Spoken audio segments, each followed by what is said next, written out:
Telangana BJP రాష్ట్ర అధ్యక్షుడు రామచంద్రరావు మాట్లాడుతున్నారు. లైవ్ లో చూద్దాం. పొలిమరి దాటనీయమని చెప్పేసి మా మంత్రులను కానీ మా నాయకులు కానీ ఇటువంటి భాషలు మాట్లాడితే రేవంత్ రెడ్డి గారు మీకు హెచ్చరిస్తాను. భారతీయ జనతా పార్టీ తరఫు నుంచి మా కార్యకర్తలు దలుచుకుంటే మీ ఎమ్మెల్యేలను మీ ఎంపీలను మీ మంత్రులను వాళ్ళ ప్రాంతంలో తిరగనేకుండా చేస్తాం. మీరు చేసే అన్యాయానికి మిమ్మల్ని గ్రామాల్లో రానియరు ప్రజలు. భారతీయ జనతా పార్టీ కార్యకర్తలు దలుచుకుంటే మీరు గ్రామాల సరిహద్దులు దాటలేరు, మీరు గ్రామాల లోపలికి రాలేరు. మీరు చేస్తున్న అన్యాయాన్ని ఈరోజు మీరు చేసేది ఏంది? అక్కడ మీ ఎమ్మెల్యేలు మీ మంత్రులు ఒకవైపు అవినీతి జరుగుతూ ఉంటే మీ యొక్క ప్రభుత్వంలో ఎమ్మెల్యేలు పోలీసులు ఒక బలగంతో పోలీసులు ఒక సపోర్ట్తో బీద ప్రజల మీద కేసులు పెట్టిస్తా ఉన్నారు. వాళ్ళ భూములు అన్యాయంగా తీసుకుంటున్నారు. మీరు చాలా చోట చాలా కంప్లైంట్స్ ఉన్నాయి. ప్రజల సమస్య పట్టించుకోవట్లేదు, ధాన్యాలు కొనట్లేదు, ఫీజు రియంబర్స్మెంట్ ఇవ్వట్లేదు. ఇవన్నీ పొరపాట్లు మీ దగ్గర పెట్టుకొని కేంద్రం ఏమిచ్చింది? కిషన్ రెడ్డిని రానియం, సంజయ్ రానియం. నేను అడుగుతా ఉన్నాను, ఇది భారతీయ జనతా పార్టీ తీసుకువచ్చిన తెలంగాణ.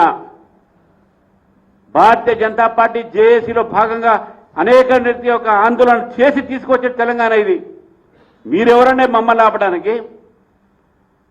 తలుచుకుంటే మేమే మీ రాష్ట్రాల నుంచి తరిమి కొడతామని చెప్పేసి కూడా రాష్ట్ర ప్రజలు గుర్తుపెట్టుకోండి. మిమ్మల్ని మీరు చేసే ఒక అన్యాయాన్ని, మీరు చేస్తున్నటువంటి ఒక కమిషన్ యొక్క రాజ్యాన్ని, మీరు చేస్తున్నటువంటి ఒక అవినీతిని ప్రజలు గమనిస్తూ ఉన్నారు. ఈ అవినీతి చేసేటటువంటి రెండు పార్టీలని కూడా తెలంగాణ ప్రజలు తరిమి కొడతారు. రేపు రాబోయేది బీజేపీ ప్రభుత్వం.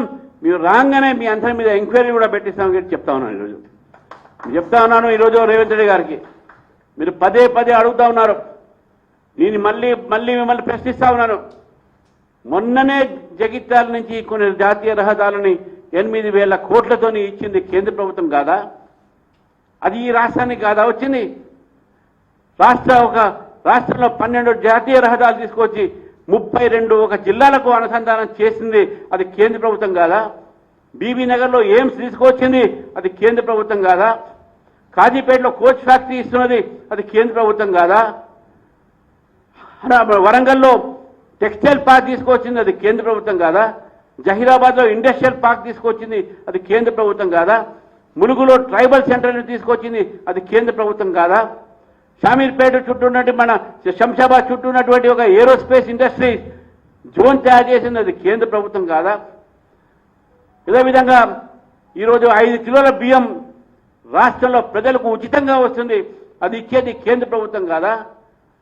కేంద్ర ప్రభుత్వం ఇస్తున్నది ఇప్పటి వరకు ఇస్తూనే ఉంటాము.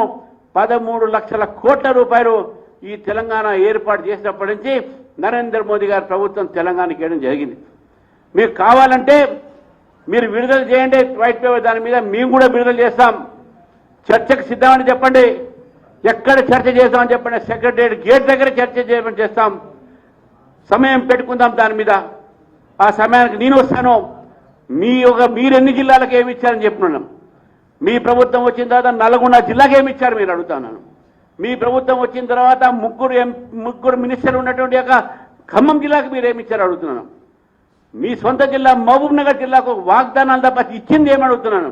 ఆదిలాబాద్కి ఏమి ఇచ్చారని చెప్తున్నాను. ఉమ్మడి ఆదిలాబాద్కు, ఉమ్మడి నిజామాబాద్కి ఏమి ఇచ్చారని చెప్తున్నాను. మీరు మాత్రం జిల్లాలకు ఏమి ఇయ్యరు.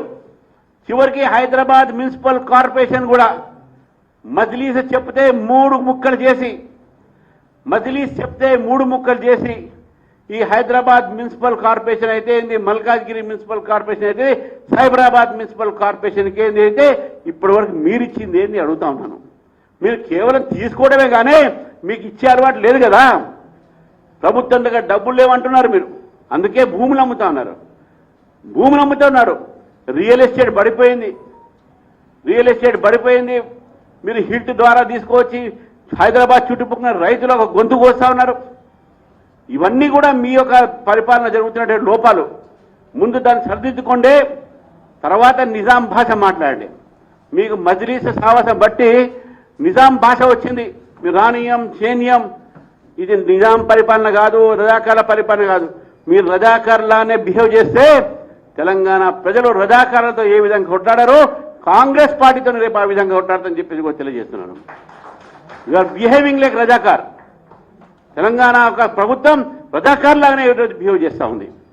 కాబట్టి ఈ యొక్క సందర్భంగా మరొక్కసారి భాషని అదుపులో పెట్టమని చెప్పేసి నేను ముఖ్యమంత్రి మా నాయకుల మీద మాట్లాడే ముందు మీ భాష జాగ్రత్తగా పెట్టండి, ప్రజలకు సరైన సమాచారం ఇవ్వండి, అబద్ధాలు ఆడొద్దని చెప్పేసి కూడా నేను రేవంత్ రెడ్డి గారిని కాంగ్రెస్ నాయకుల్ని హెచ్చరిస్తాను.